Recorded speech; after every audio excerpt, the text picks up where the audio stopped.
niin, oikein hyvää iltaa ja Jumalan rauhaa kaikille ja tervetuloa tähän syvemmälle sanaan, Raamattu tunti iltaan.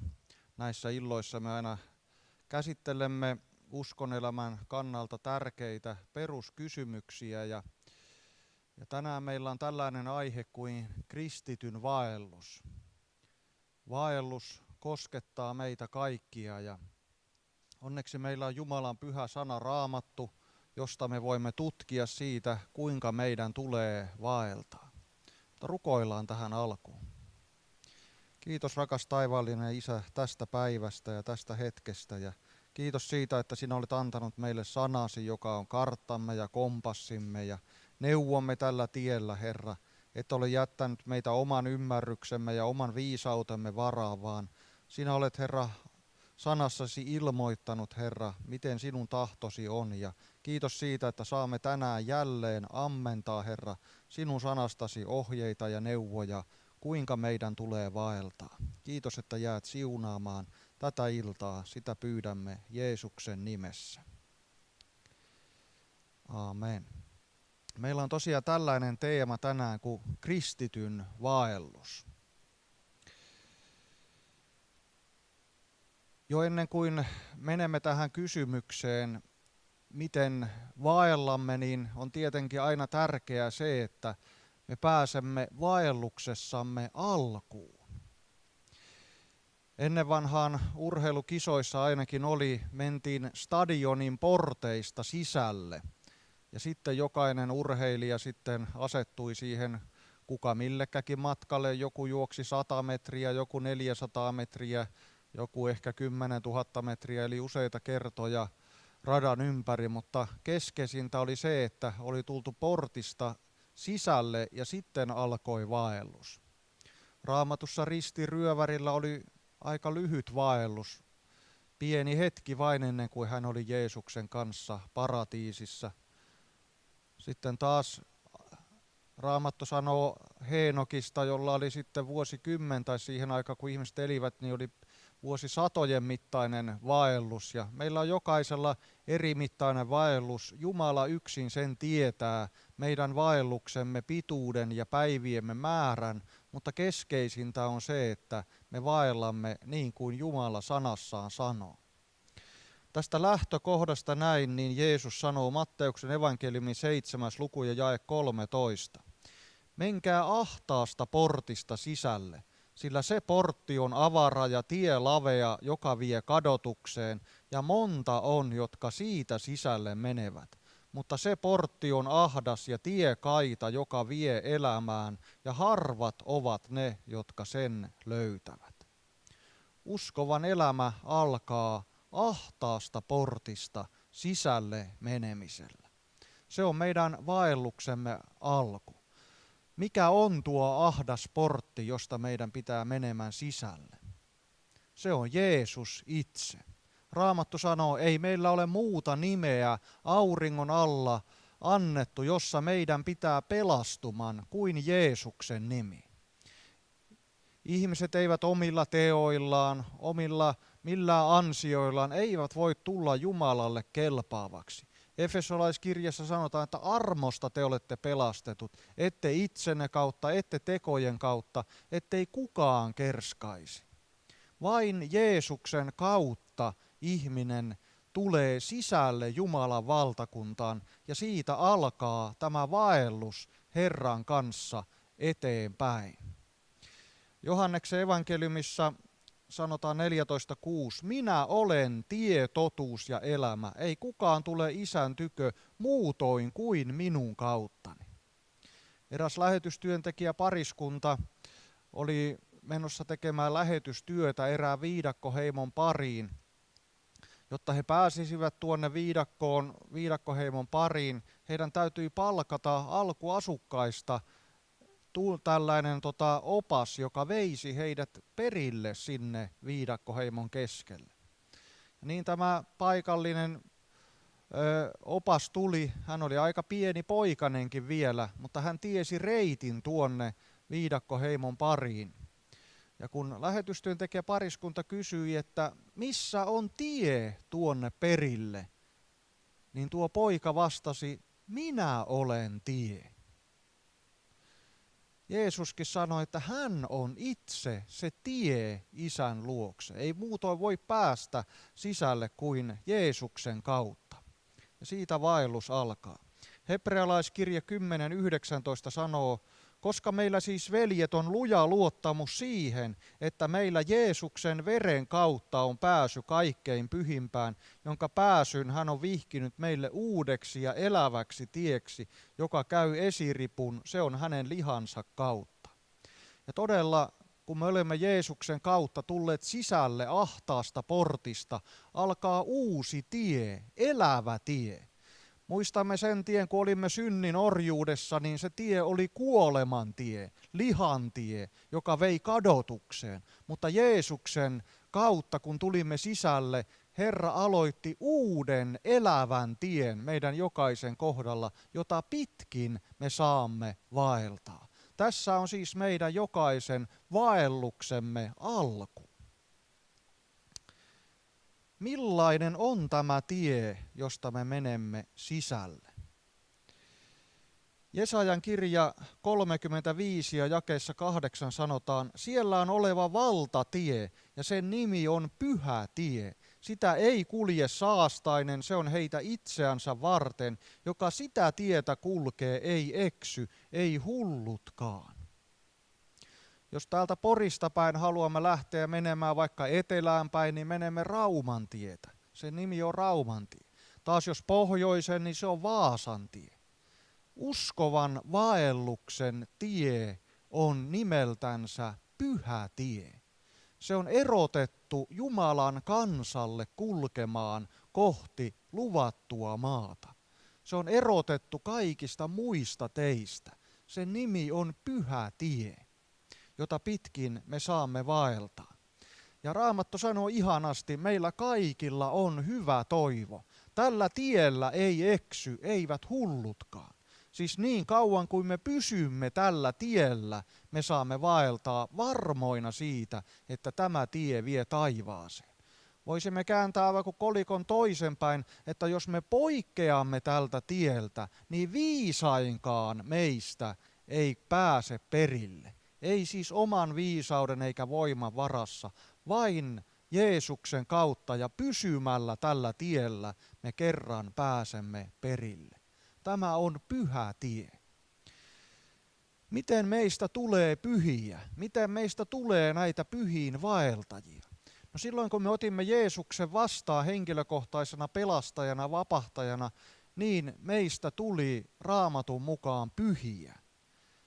Raamattu sanoo näin, että hän on antanut pyhän hengen sinetin meidän sisimpäämme lunastuksen päivää varten. Silloin kun me tulimme uskoon, pyhä henki asettui meihin asumaan ja meistä tuli pyhiä Jeesuksen Kristuksen sovitustyön kautta ja ansiosta. Ja todella näin meistä tuli pyhien kansalaisia ja saamme mennä pyhää tietä pitkin. Mutta kuitenkaan kaikki ei tullut tällä pyhällä tiellä valmiiksi meidän kohdallamme silloin, kun me saimme tulla uskoon ja pyhä henki asettui meihin asumaan.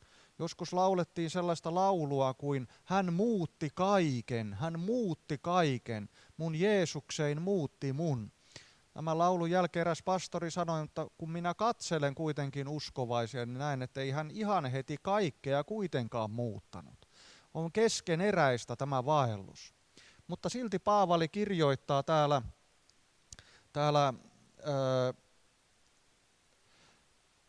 Pietari kirjoittaa ensimmäisen Pietarin kirjan 1.15, vaan sen pyhän mukaan, joka on teidät kutsunut, tulkaa tekin kaikessa vaelluksessanne pyhiksi, sillä kirjoitettu on, olkaa pyhät, sillä minä olen pyhä. Jumala vie alkamaansa hyvää työtä eteenpäin meidän kohdallamme, että meistä tulisi pyhiä kaikessa vaelluksessamme. Tavat ja tottumukset ei kaikki muuttunut siinä hetkessä, kun meistä tuli pyhiä. Mutta Pietari kehoittaa, koska hän on pyhä, tulisimme kaikessa vaelluksessamme pyhiksi.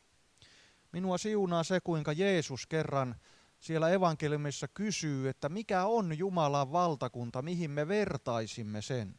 niin hän sanoo täällä 13.21, se on hapatuksen kaltainen, jonka nainen otti ja sekoitti 3 vakalliseen jauhoja, kunnes kaikki happani. Jotenkin ihana kuva siitä. Täällä sanotaan näin, 1 Tessalonikalaiskirje 5.23.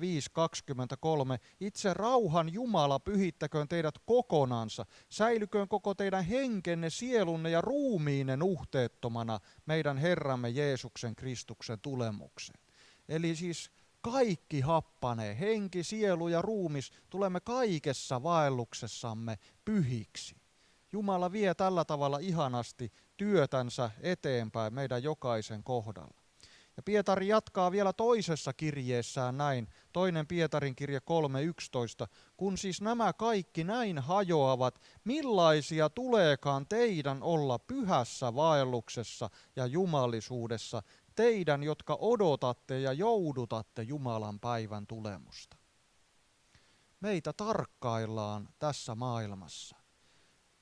Jumala tahtoo sitä, että me tulisimme kaikessa vaelluksessamme pyhiksi ja todella Jumala voi tehdä ja vaikuttaa meissä tätä tahtomista ja tekemistä. Sananlaskujen kirja 4.18 sanotaan, vanhurskasten polku on kuin aamurusko, joka kirkastuu kirkastumistaan aina sydänpäivään saakka. Olen miettinyt sitä tältä pyhitysnäkökulmasta, että sen tulisi siinäkin mielessä kirkastua kirkastumistaan aina sydänpäivään saakka. Roomalaiskirja 6.22 sanoo, nyt kun olette synnistä vapautetut ja Jumalan palvelijoiksi tulleet, on teidän hedelmänne pyhitys ja sen loppu on iankaikkinen elämä.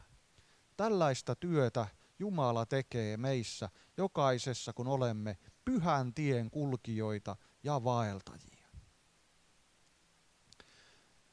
Kun lähdemme tälle vaellukselle liikkeelle, niin tietenkin täytyy olla tarkka siitä ja tietää, että on kaikki varusteet mukana, mitä matkalla tarvitaan. Ihanasti sanotaan 2. Pietarin kirjeen 1. luvussa ja jakeessa 3. Hänen jumalallinen voimansa on lahjoittanut meille kaiken, mikä elämään ja jumalisuuteen tarvitaan, hänen tuntemisensa kautta, joka on kutsunut meidät kirkkaudellaan ja täydellisyydellään. Ajattele, Jumala on lahjoittanut kaiken, mitä me tarvitsemme tällä matkalla, kun me kuljemme tätä pyhää tietä, kristityn vaellusta kohti luvattua maata, niin Jumala on lahjoittanut meille kaiken, mitä me tarvitsemme. Me emme tarvitse omia varusteita, mitään muuta sellaista, vaan me tarvitsemme sen varustuksen, jonka Jumala meille itse kullekin antaa. Ja mitä näitä varustuksia sitten meillä on? Ensinnäkin pyhän hengen voima tietenkin. Ja se onkin todella tärkeää tässä vaelluksessa. Jesajan kirja 40 ja jakeesta 28-31 sanoo näin. Etkö tiedä, etkö ole kuullut, Herra on iankaikkinen Jumala, joka on luonut maan ääret. Ei hän väsy eikä näänny, hänen ymmärryksensä on tutkimaton. Hän antaa väsyneelle väkeä ja voimattomalle voimaa yltäkyllin. Nuorukaiset väsyvät ja nääntyvät, nuoret miehet kompastuvat ja kaatuvat, mutta ne, jotka Herraa odottavat, saavat uuden voiman. He kohottavat siipensä kuin kotkat, he juoksevat eivätkä näänny, he vaeltavat eivätkä väsy.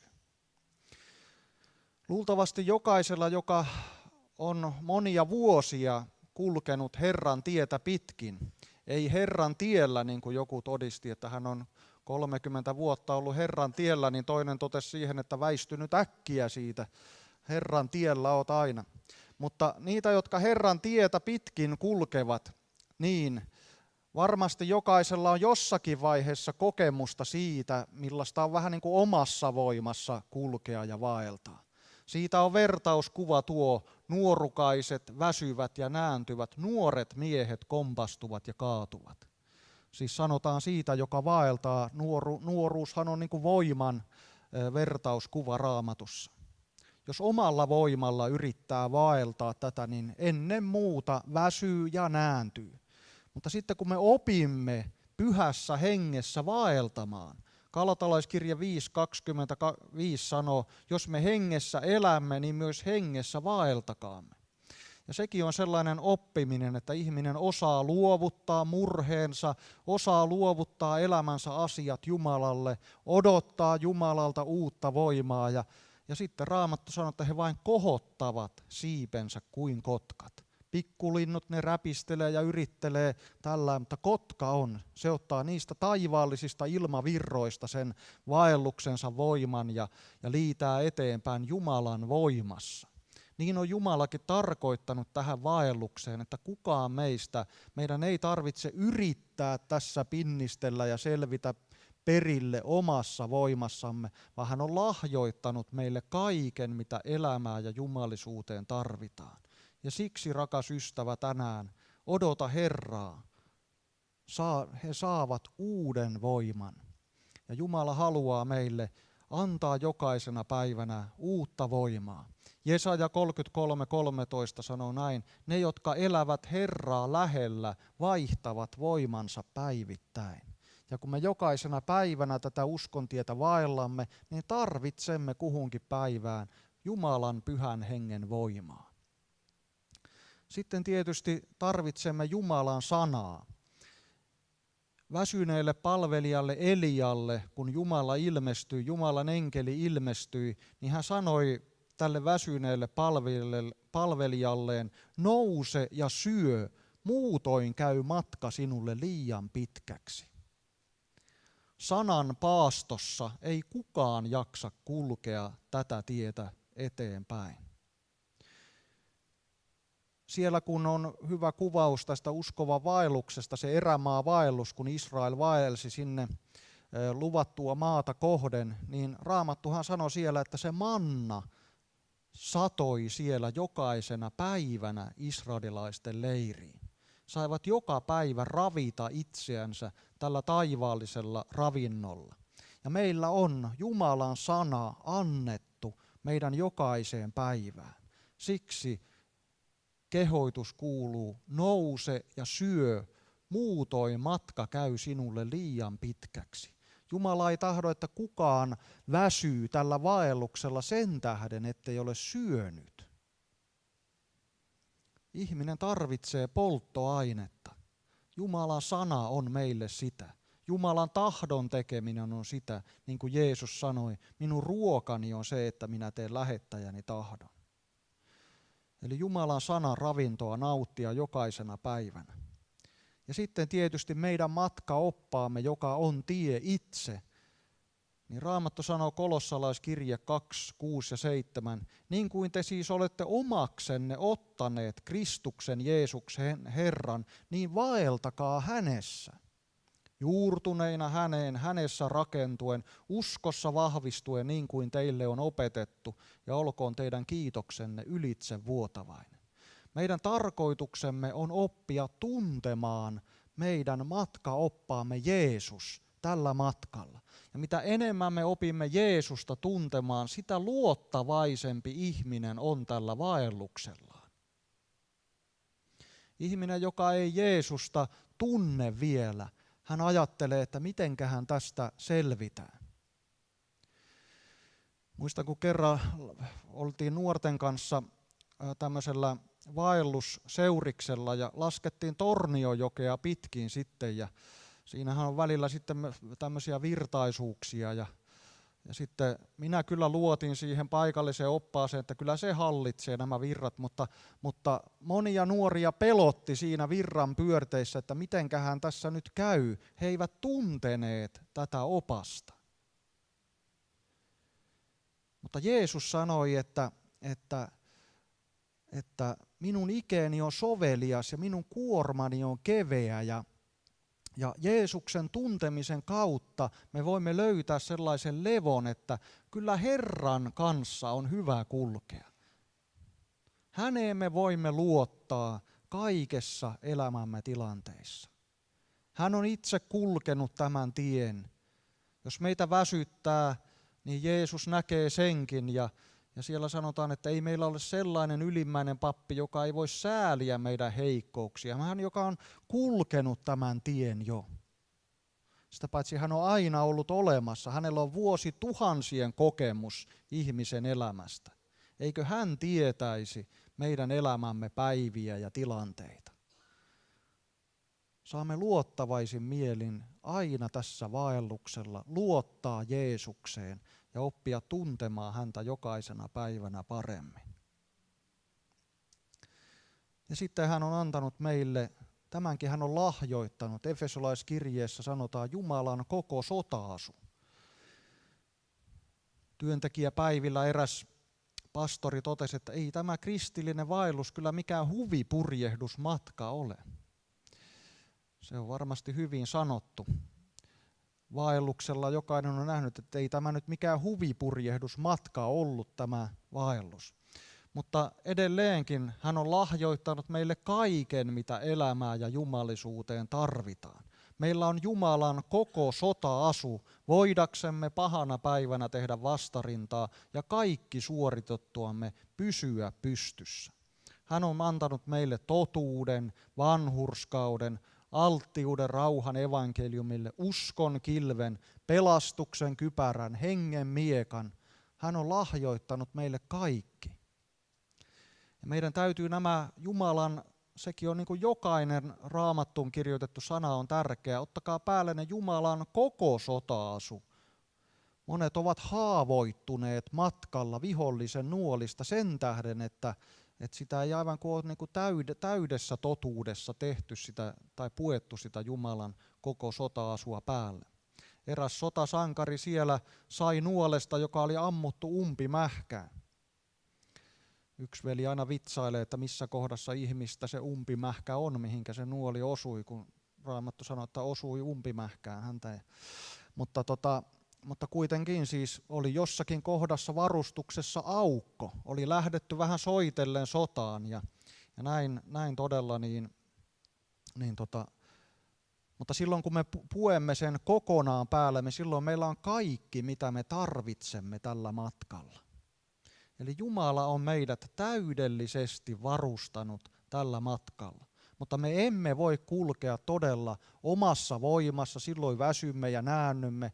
Emme voi omassa, aivan kuin sotapuvussakaan kulkea, niin kuin se Daavid meni niitä koittamaan sitten niitä Saulin varusteita, niin hän joutui ne riisumaan, että ei näissä kyllä pysty sotimaan. Ja se on vain kuva sitä, että niin kuin mitä tässä ajassa voi olla varustuksia, niin ne on aina jotenkin, ei ne vaan sovi tähän hengelliseen elämään.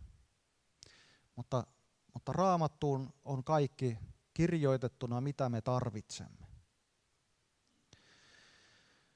Sitten me emme tee tätä matkaa yksin, vaan me teemme seurakuntana, Jumalan kansana tätä matkaa. Ja Efesolaiskirjeessä sanotaan näin, niin kehoitan siis minä, joka olen vankina Herrassa, teitä vaeltamaan niin kuin saamanne kutsumuksen arvo vaatii, kaikessa nöyryydessä ja hiljaisuudessa ja pitkämielisyydessä, kärsien toinen toistanne rakkaudessa ja pyrkien säilyttämään hengen yhteyden rauhan yhdyssiteellä. Yksi ruumis, yksi henki, niin kuin te olette kutsuttukin yhteen ja samaan toivoon, jonka te kutsumuksessanne saitte. Ja sitten se jatkuu vielä, yksi Herra, yksi usko, yksi kaste ja siitä eteenpäin. Mutta Raamattu kehoittaa meitä vaeltamaan niin kuin saamanne kutsumuksen arvo vaatii. Tulee jotenkin semmoinen niin kuin pyhä tuntu tässä, että vaeltakaa niin kuin saamanne kutsumuksen arvo vaatii. Ajatelkaa, Raamattu sanoo meille ensimmäisen Pietarin kirjeen 2. luvussa jakeessa 9, te olette kuninkaallinen papisto, pyhä heimo, omaisuuskansa. Me olemme Jumalan valtakunnan edustajia täällä maan päällä. Sanonko vielä toisen kerran? Me olemme Jumalan valtakunnan edustajia täällä maan päällä, jokainen meistä.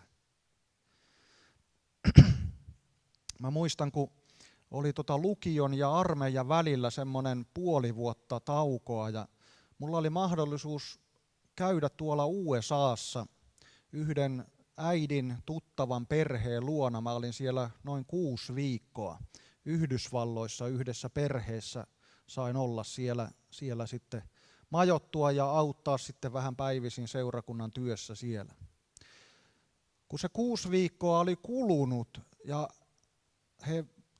tämä amerikkalainen perheeni, jos tällaista sanaa voi käyttää, niin oli viemässä minua sitten lentokentälle takaisin Suomeen lähtöön, niin tämän amerikkalaisen perheen isä sanoi minulle, että sinä edustit maatasi hyvin täällä USAssa. Ja mä olin 19-vuotias poikainen, eikä mulle tullut mieleenkään Amerikassa ollessani, että minä täällä edustan koko Suomea. Että he katsovat, millainen minä olen, että millainen on suomalainen. Ja onneksi sitten Jumala auttoi sitten kaikessa siellä, mutta jotenkin se jäi lähtemättömästi mieleen, että tuo mies oli katsellut 6 viikkoa, että millainen on suomalainen. Tiedättekö, meitä katsellaan, me olemme kaiken maailman katseltavana tässä maailmassa.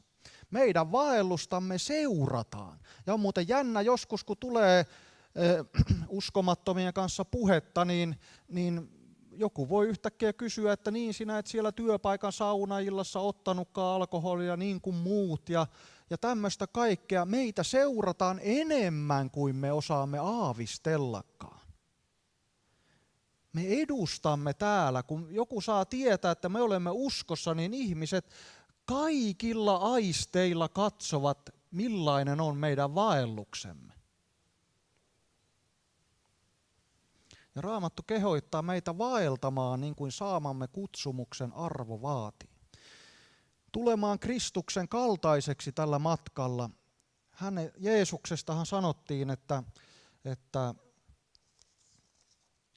hän oli hiljainen ja nöyrä sydämeltä, niin kuin tässäkin sanottiin näin, nöyryydessä ja hiljaisuudessa, pitkämielisyydessä, tulemaan Kristuksen kaltaiseksi. Pyhä Henki tekee tätä, vaikuttaa sitä meidän elämässämme, kaikkea hengen hedelmää, rauhaa, että voimme säilyttää hengen yhteyden rauhan yhdyssiteellä. Siinä meillä on tietysti omakin osuutemme, että ahkeroitsemme, että meillä olisi hyvä omatunto ja pidämme lyhyet tilivälit Jumalan ja ihmisten kanssa. Mutta näin Jumalan henki vaikuttaa meissä. Mutta todella me emme vaella yksin, vaan me vaellamme seurakuntana täällä alhaalla maan päällä. Kun Israel vaelsi, niin siellä oli niitä 12 sukukuntaa, jokainen kulki siellä sitten samaan suuntaan, saman niin kuin Israelin nimen alla. Ja meitäkin on täällä eri nimisiä seurakuntia, olemme tässä, mutta meillä on sama päämäärä ja kuljemme sopusoinnussa yhdessä muiden Kristuksen tunnustavien kanssa. Meillä on se oma seurakunta ja on hyvä, että sinullakin on seurakunta täällä maan päällä, mihinkä kuulut ja sitten yhdessä näin me saamme rakentua ja vahvistua uskossa.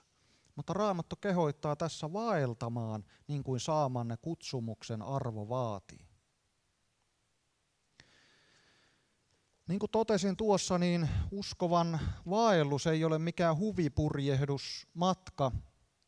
Tässä matkalla siitä, kun aloitimme tämän pyhän tien, siihen asti, kunnes sitten, niin kuin sanoin, että Jeesus sanoi, että menkää sisälle ahtaasta portista, ja ilmestyskirjassakin kuvataan uutta Jerusalemia, siellä on ne portit, mistä sitten tulemme sisälle.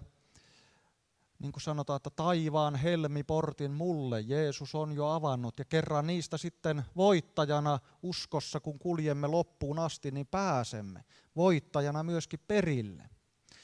Niin tällä välillä tähän uskonvaellukseen liittyy monenlaisia vaikeitakin ja haastaviakin tilanteita, joista kaikista kuitenkin Jumalan avulla selviämme. Jesaja 43:1 sanoo näin, nämä on kaikki lohduttanut minuakin tällä vaelluksella. Mutta nyt näin sanoo Herra, joka loi sinut, Jaakob, joka valmisti sinut, Israel. Älä pelkää, sillä minä olen lunastanut sinut, minä olen sinut nimeltä kutsunut, sinä olet minun.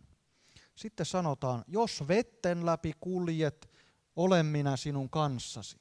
Jos virtojen läpi ne eivät sinua upota, jos tulen läpi käyt, et sinä kärvenny, eikä liekki sinua polta. Kaikkia näitä tilanteita on vesiä, on tulta, niin kuin muistamme Danieli ja hänen ystävänsä olivat siellä tulisessa pätsissä. Jumala heidät sieltä pelasti. Jeesus oli siellä heidän kanssaan. Jeesus on meidän kanssamme jokaisena päivänä tämän vaelluksen hetkissä ja tilanteissa. Ei hän meitä sinne jätä. Muistamme kyllä, että Egypti hukkui sinne, kun Punainen meri palasi takaisin, mutta Israel ei hukkunut sinne. Jos vetten läpi kuljet, niin ei ne sinua upota, kun uskossa menet. Ja näin me näemme näitä Jumalan lupauksia. Menestysteologiahan sanoo, että tämä on yhtä menestyskulkua tämä uskoelämä, mutta itse psalmissa 23 sanotaan näin, vaikka minä vaeltaisin pimeässä laaksossa, en minä pelkäisi mitään pahaa, sillä sinä olet minun kanssani. Sinun vitsasi ja sauvasi minua lohduttavat. Näitä pimeitäkin laaksoja tulee. Toinen Raamatukäännös sanoo kuoleman varjon laaksossa. Nämä ovat kaikki sisältyvät tähän vaellukseen. Ihanassa psalmissa, oliko se nyt 84, sanotaan, kun he käyvät Kyynel-laakson kautta, he muuttavat sen lähteitten maaksi ja syyssade peittää sen siunauksilla. Nämäkin sisältyvät tähän vaellukseen. Pimeät laaksot, pimeät päivät, joita meillä ehkä on voinut olla useassakin eri kohdassa, useassa eri tilanteessa, mutta Jeesus on sielläkin meidän kanssamme. Ja sitten kun tuossa sanotaan, että me menemme niistä lävitse, jos virtojen läpi käyt, ne eivät sinua upota. Ja sitten apostolien teot 14.22 sanotaan, monen ahdistuksen kautta meidän on meneminen sisälle Jumalan valtakuntaan. Sopimuksissahan aina kannattaa lukea pienetkin präntit. Me unohdamme monesti läpi, vaikka ja kautta. Ne ovat pieniä sanoja, mutta kertovat meille uskon elämän vaelluksen syvyydet. Niissä kaikissa Jumala kulkee meidän kanssamme. Me selviämme näistä Jumalan avulla. Mutta jos rakas ystävä olet jossakin tällaisessa tilanteessa, niin tiedä, että Jeesus ei väisty sinun viereltäsi minä hetkenä, vaan yhdessä mennään lävitse näistä Herran avulla. Siitä voit olla varma. Sitten on syytä sanoa myöskin varoituksenkin sanoja vaeltajalle. Tällä tiellä emme eksy, mutta tältä tieltä voimme eksyä. Miten? Jeesus sanoi heille, te eksytte, koska ette tunne kirjoituksia, ettekä Jumalan voimaa. Merenkulussahan on 2 merkkiä päällekkäin, pitää näkyä ne merkit siellä, että tuossa on oikea reitti. Pitää olla 2 niitä päällekkäin. Jeesus sanoi, te eksytte reitiltä, koska ette tunne kirjoituksia, Jumalan sanaa, ettekä myöskään Jumalan voimaa. No on joku varoituksen sana. Taas sitten voimme kääntää toisinpäin, että kun me tunnemme sanan ja tunnemme Jumalan voiman omassa elämässä, me emme milloinkaan eksy. Jumala ei tahdo, että kukaan eksyy. Mutta ellei ihminen ota tällä reitillä todesta näitä, kukaan ei voi fiiliksien mukaan mennä, tai että tuntuu, että tuosta mennään nytten. On syytä pysyä reitillä.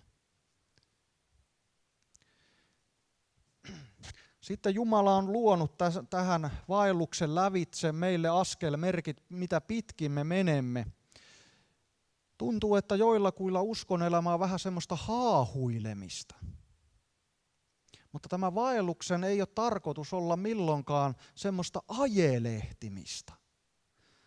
Se on niin kuin alaikäisyyden merkki Efesolaiskirje 4.14 sanoo näin, ettemme enää olisi alaikäisiä, jotka ajelehtivat ja joita viskellään kaikissa opintuulissa ja ihmisten arpapeleissä ja eksytyksen kavalissa juonissa. Eikö ole inhottavat sanat? Ajelehtivät ja viskellään. On siis kun lastulaineilla viedään, jos otetaan vesielementti vähän, niin ei ole Jumalan tahto, että me uskova on kuin lastulaineilla vietävissä kaikissa tämän maailman tuulissa ja myrskyissä, mihin suuntaan vain tuuli mahtaa puhaltaa. Meidän ei tule ajelehtiä, vaan vaeltaa Raamatun mukaan. Ja siksi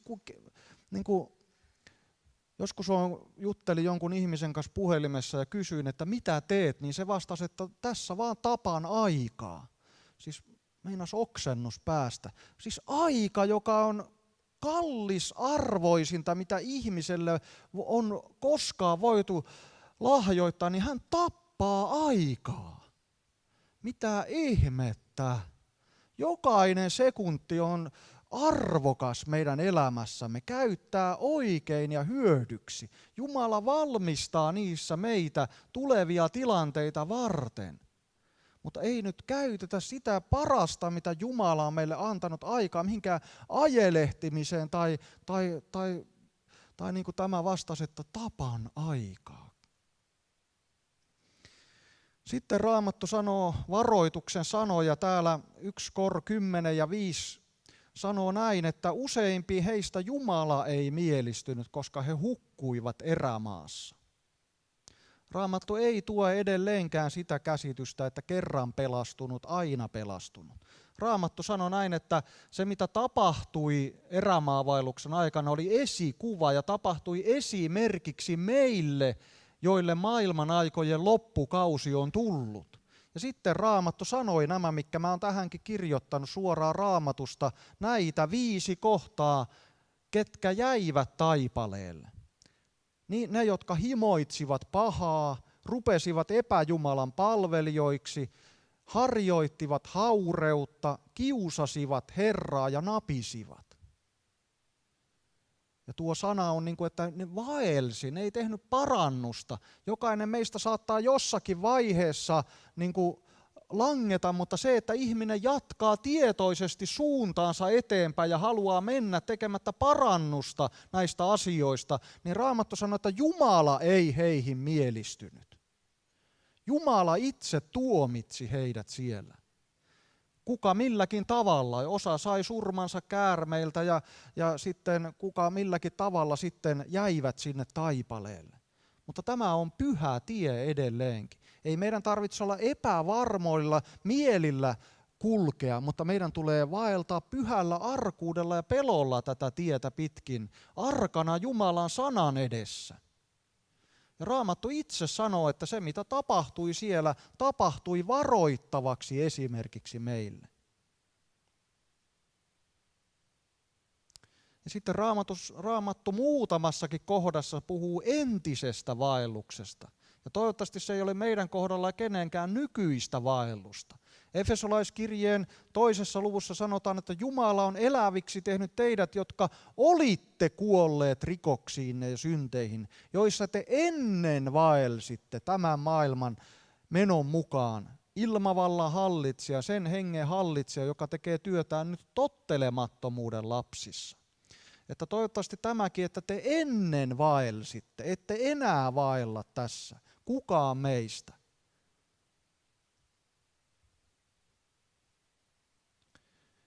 Ja sitten vielä tässä tämä, että emme keskeytä vaellusta. Hebrealaiskirje 10.39 sanoo, me emme ole niitä, jotka vetäytyvät pois omaksi kadotuksekseen, vaan niitä, jotka uskovat sielunsa pelastukseksi. Raamattu sanoo Juudaksesta, että Juudas meni pois. Kamalin 3 sanaa, mitä Raamattuun on kirjoitettu. Juudas meni pois. Kenties Jumala antoi hänelle vieläkin Jeesuksen kavaltamisen jälkeenkin sellaisen parannuksen teon mahdollisuuden, että Juudas nöyry vielä tässä hetkessä nöyry vielä tästä synnistä ja tästä, ja ajattele vaan, on miettinyt sitä, että kyllä Jeesus olisi varmaan halunnut Juudastakin armahtaa vielä, mutta Juudas valitsi, että hän meni pois. Älä sinä koskaan mene pois. Kerranhan Jeesus kysyi opetuslapsilta, kun hän näki, että monet lähtivät pois hänen tyköänsä. Hän kysyi opetuslapsilta, tahdotteko tekin mennä pois? Opetuslapset vastasivat, että Herra, kenen tykö me menisimme? Sinulla on iankaikkisen elämän sanat. Mutta sydän raastaen me tiedämme, että monet ovat jättäneet vaelluksensa kesken. Me emme ole kenenkään tuomareita.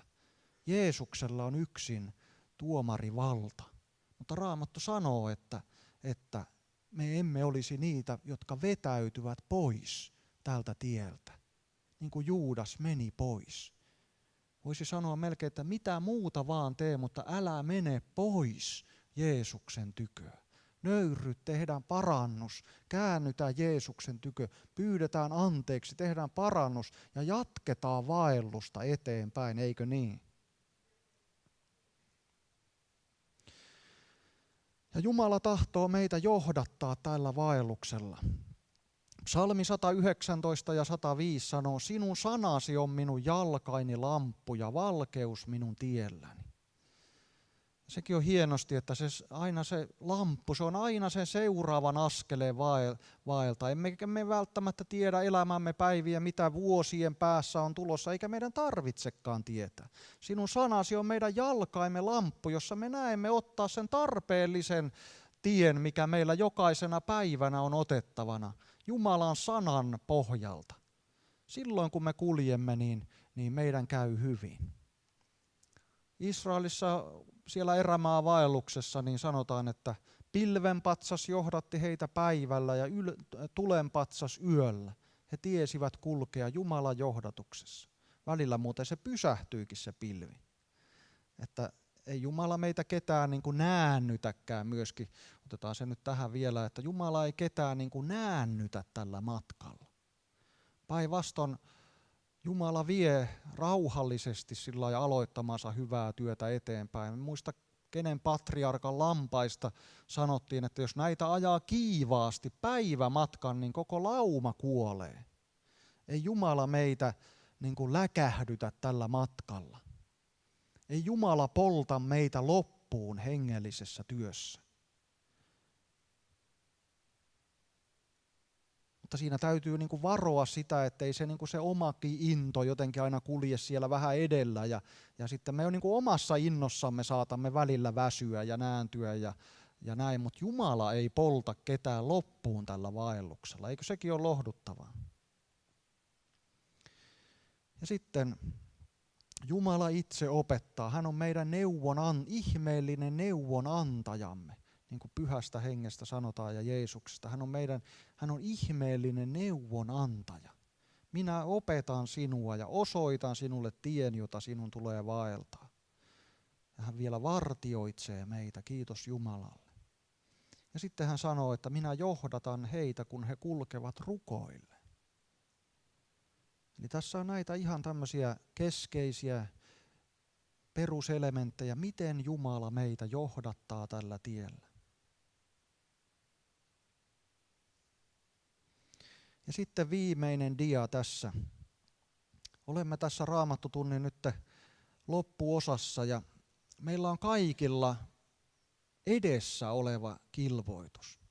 Paavali sanoi kerran, yhden minä teen, unhottaen sen mikä on takana ja kurottautuen sitä kohti mikä edessäpäin on. Minä riennän kohti päämäärää, voittopalkintoa, johon Jumala on minut taivaallisella kutsumuksella kutsunut Kristuksessa Jeesuksessa. Meillä kaikilla on tämä edessä oleva kilvoitus tästä eteenpäin. Me emme enää voi vaikuttaa, mitä on takanapäin tapahtunut, mutta tästä eteenpäin siihen me voimme vielä vaikuttaa. Ja siksi hebrealaiskirjeen 12. luvussa on meille hyvä neuvo, miten tästä eteenpäin jatkamme. Hebrealaiskirjeen 12, sieltä 3 ensimmäistä jaetta. Sen tähden, kun meillä on näin suuri pilvi todistajia ympärillämme, pankaamme mekin pois kaikki, mikä meitä painaa, synti, joka niin helposti kietoo, ja juoskaamme kestävinä edessämme olevassa kilvoituksessa, silmät luotuina uskon alkajaan ja täyttäjään Jeesukseen, joka hänelle tarjona olevan ilon sijasta kärsi ristin häpeästä välittämättä ja istui Jumalan valtaistuimen oikealle puolelle.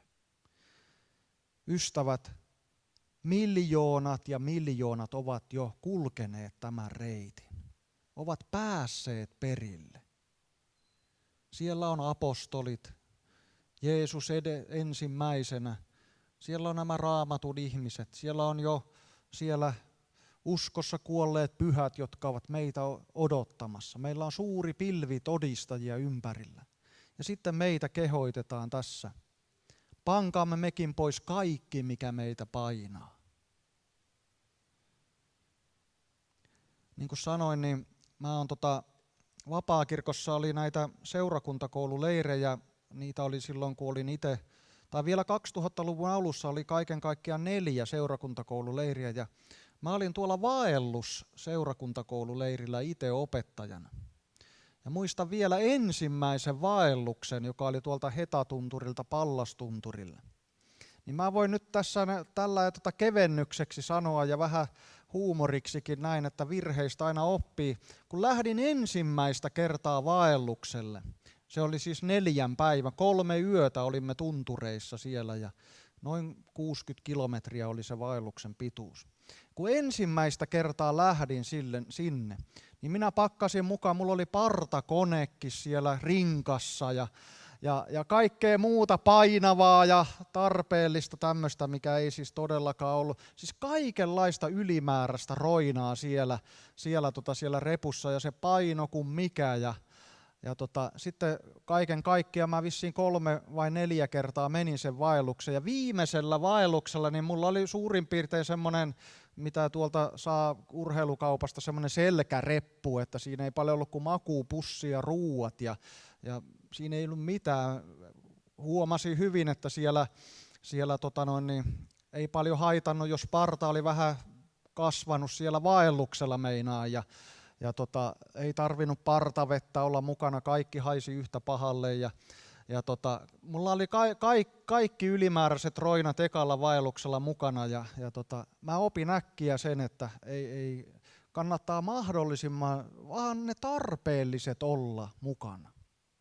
Jumalakin on lahjoittanut meille kaiken tarpeellisen, mitä me tarvitaan tässä. Mutta jotenkin hieno tämäkin, että pankaa pois kaikki, mikä painaa. Sieltä sielunne roinat kaikki. Sitten sanotaan vielä, että se ei ole välttämättä synti, koska synnistä sanotaan, että se helposti kietoo. Miettikääpä, minkämoista on vaeltaa, kun sun jalat on teipattu vaikka kiinni johonkin tai kädet. Ei toispuoleisena voi vaeltaa. Synti, joka niin helposti kietoo meidät, vangitsee meidät. Ei silloin ihminen pysty vaeltamaan. Voi jäädä paikalleen tai niin työlästä, niin että siksi Raamattu sanoo, että synti, joka niin helposti kietoo. Mutta myöskin kaikki, voi ajatella ehkä se semmoinen tosiaan semmoinen kaikki ylimääräinen sielunkin roina ja kaikki semmoinen oman tunnon puhtaus ja kaikki semmoinen keveällä kuormalla mennä eteenpäin.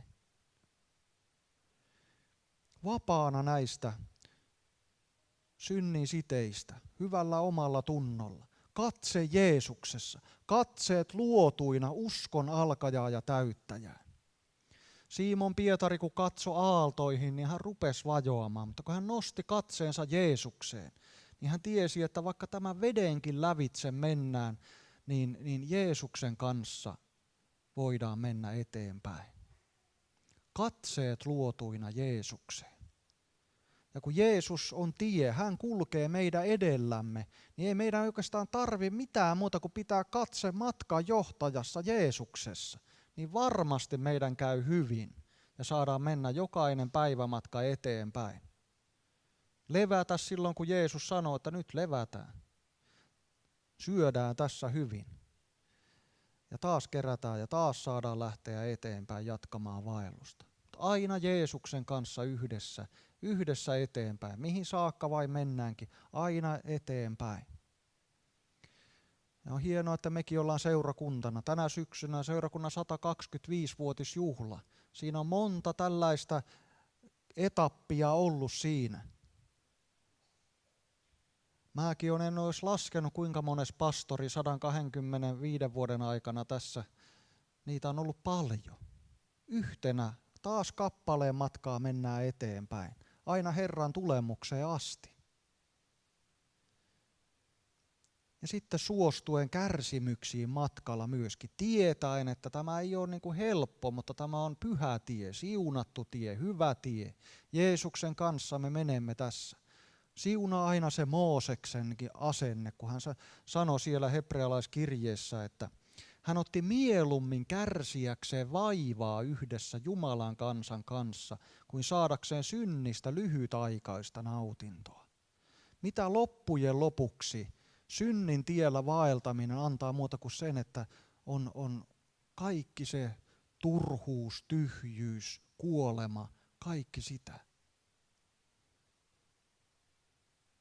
Mooses otti mieluummin kärsiäkseen vaivaa yhdessä Jumalan kansan kanssa ja vei sitä omana aikanaan eteenpäin. Katsoin Kristuksen pilkan suuremmaksi rikkaudeksi kuin Egyptin aarteet, sillä hän käänsi katseensa palkintoa kohden. Minä olen ainakin kanssa niin itsekäs, että mäkin palkinnon tähden tässä tiellä. Meidän palkinto, joka kerran odottaa. Voittopalkinto Kristuksessa Jeesuksessa. Voittajana perille ja toivottavasti on sitten saanut myöskin jotain hyötyäkin tästä uskonvaelluksesta olla. Mutta silloin kun me tehdään Herran tahto, niin me saadaan silloin voittajana astua perille. Ja haluan oikein päättää, vielä muistuttaa erästä meidän oikein tuntemasta henkilöstä, Hilja Aaltosesta, kuinka hän päätti tämän vaelluksensa 105 vai 106-vuotiaana. Yksi vapaaseurakunnan työntekijöistä oli hänen kuolivuoteellaan siellä ja Hilja oli 90 vuotta kulkenut tätä uskonvaellusta pitkin. Suurin piirtein 15-vuotiaana nuorena naisena antoi elämänsä Jeesukselle ja palveli evankelistana, runoilijana, sielunhoitajana. Niin kuin tiedätte, palveli, otti kärsiäkseen vaivaa Jumalan kansan kanssa. 90 vuotta palveli Herraa, kulki tällä tiellä. Ja kun hän sitten jo niin iäkkäänä sitten alkoi vaihtumaan se hauras ruumis jo, oli siellä enkelit tulossa vastaan, niin Hiljan viimeiset sanat, kun hän lähti täältä ajasta ikuisuuteen, oli: se kaikki on totta. Se kaikki on totta. Siellä jo välkkyivät Jeesuksen näkeminen ja se, miten hän oli loppuun asti vaeltanut täällä, hän tajusi, kannatti antaa elämä Jeesukselle. Kannatti käyttää elämän päivät Jumalan palvelemiseen, kuin että olisi synnin tiellä kulkenut tai muut. Kannatti antaa lahjansa Jumalan käyttöön. Kannatti antaa voimansa Jumalan käyttöön. Kannatti kulkea yhdessä Jumalan kansan kanssa tämä vaellus. Paljon voisi esimerkkejä olla, kuinka traagisia ovat ihmisten viimeiset sanat olleet, mutta yksi esimerkki, se kaikki on totta. Tällainen voi olla uskon päämäärä. Ja nyt Raamattu kehoittaa meitä tänä päivänä tästä eteenpäin. Meillä on näin suuri pilvi todistajia ympärillämme. Niin pankaamme mekin pois kaikki, mikä painaa. Synti, joka niin helposti kietoutuu. Ja juostaan kaikki yhdessä kestävinä edessä olevassa kilvoituksessa. Silmät luotuina uskon alkajaan täyttäjään Jeesukseen. Ja näin me saadaan vaeltaa, rukoillaan. Kiitos rakas taivaallinen Isä tästä päivästä ja tästä hetkestä, kuinka sinun sanasi on, Herra, ihmeellinen aarreaitta, kuinka se tuo sieltä, Herra, esiin, kuinka meidän, Herra, kuinka me saamme vaeltaa, Herra, sinun sanasi ja henkesi ohjauksessa tällä tiellä, Jeesus. Kiitos, että ei ole kysymys meistä, meidän voimasta, meidän viisaudesta, taidosta, Herra, vaan sinä olet lahjoittanut, Herra, kaiken, mitä elämään ja jumalisuuteen tarvitaan. Meidän tehtävämme on, Herra, pitää sinusta kiinni, vaeltaa sinussa, Herra, tahtoen, Herra, todella kulkea kevein varustein, Herra. Kiitos Jeesus. Kiitos siitä, että sinä viet, Herra, meitä Jumalan kansana eteenpäin, Herra. Kiitos siitä, että sinä johdatat, Herra, sinun hyvää tietäsi pitkin, Herra, ja kiitos, että saamme turvallisella mielellä. Sinun sanasi on jalkaimme lamppuja. Herra, sinä tiedät jo lopunkin, Herra. Sinä tiedät lopun. Ei meidän tarvitse katsoa aaltoihin, katsoa tähän pimeyteen, joka tässä maailmassa on, vaan Jeesus katsoa sinuun. Uskon alkajan täyttäjän, kulkea Jeesus sinun kanssasi, Herra, tämän elämän päivät, kunnes, Herra, pääsemme sisälle porteista, Herra. Kiitosta saamme ahtaasta portista, olemme saaneet astua tälle tielle, pyhälle tielle, Herra, jossa sinä johdatat, sinä viitoitat, Herra, tätä tietä, Jeesus. Kiitos, Herra, siitä, että todella saamme laittaa pois kaiken, mikä painaa tänään, synnin, joka niin helposti kietoutuu, ja juosta kestävinä edessä olevassa kilvoituksessa, Herra. Sinun avullasi, sinun kauttasi, yhdessä toisten kanssa, kuninkaallisessa arvossa, vaeltain, Herra, arvollisesti sinun edessäsi, Herra, Jumalan valtakunnan edustajia tässä maailmassa, Herra. Kiitos, että sinä tässä meitä autat, siunaat ja olet meidän kanssamme jokaisena päivänä maailman loppuun saakka. Jeesuksen nimessä. Aamen.